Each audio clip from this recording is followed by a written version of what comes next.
La lucha contra la pobreza implica que las personas pobres aumenten su consumo de energía. Él es Jairo Espinosa, docente titular de la Universidad Nacional de Colombia, y escucharlo hablar sobre esta brecha nos lleva a pensar en un tema que es ineludible para el futuro de nuestro país y del planeta: la transición energética. ¿Por qué? Porque parte de la eliminación de la pobreza es la eliminación de la brecha. Y la brecha implica que esas personas tengan bienes y servicios. El profesor Espinosa es ingeniero electrónico, magíster en ingeniería eléctrica y doctor en ciencias aplicadas. Además, es el director científico de la Alianza Energética 2030, que lidera experimentos sobre transición energética en el plano nacional e internacional. Por eso, es una autoridad para hablar de esta materia. Se prevé que para el 2050 nosotros duplicaremos el consumo de energía, ¿sí?, con respecto a lo que teníamos en 2020. Y los que vamos a aumentar mayor cantidad de consumo de energía son los países en desarrollo y los países pobres. Pero más cosas deben contemplarse si se entiende que la transición energética es el proceso de cambio de una forma de producción de energía a otra, e incluye fuentes de energía renovables y no renovables, reemplazando los combustibles fósiles como el carbón y el petróleo por fuentes renovables como la energía solar y la eólica, entre otras.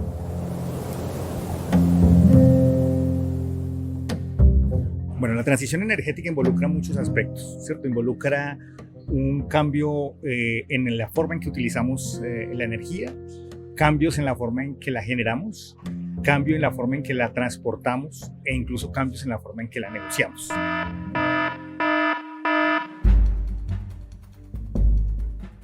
Pero en este punto de la explicación hay otros elementos importantes. Por eso, la lucha contra la pobreza no es la única razón para que el mundo piense en transición energética.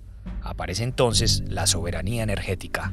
Hay que pensar que la soberanía del país no es tan soberanía. Por ejemplo, si nosotros vemos las hidroeléctricas, dependen fuertemente del tema climático. Por ejemplo, estamos viviendo un fenómeno de la Niña bastante prolongado, lo cual es positivo para las hidroeléctricas, pero generalmente un periodo prolongado de la Niña le viene un periodo prolongado del Niño, que es un periodo de sequía. El clima a nivel mundial nos dicta que esa soberanía puede ser frágil en ciertos momentos.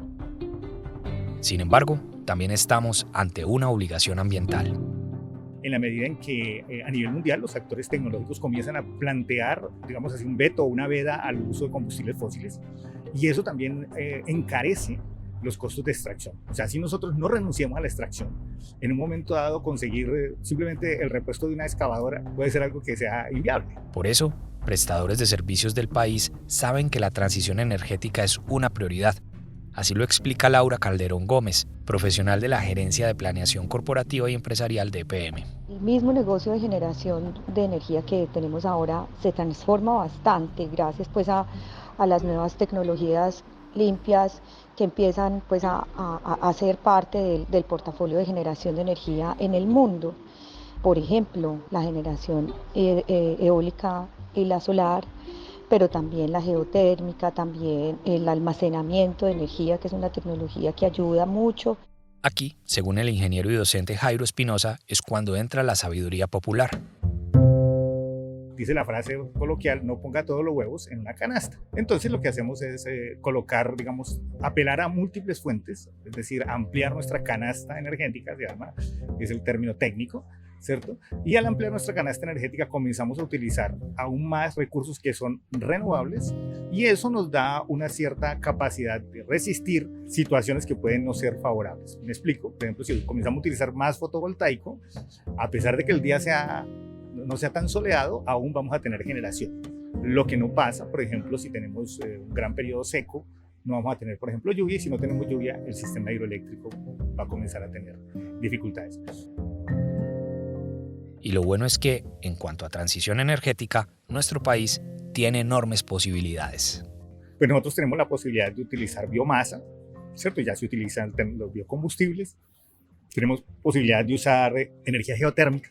Tenemos una cadena montañosa que tiene una gran cantidad de volcanes, y tenemos la posibilidad de explotar ese tipo de tecnología, que además es bastante confiable. Tenemos el uso de la energía eólica.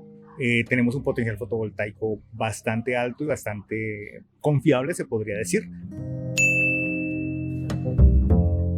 EPM, por ti estamos ahí.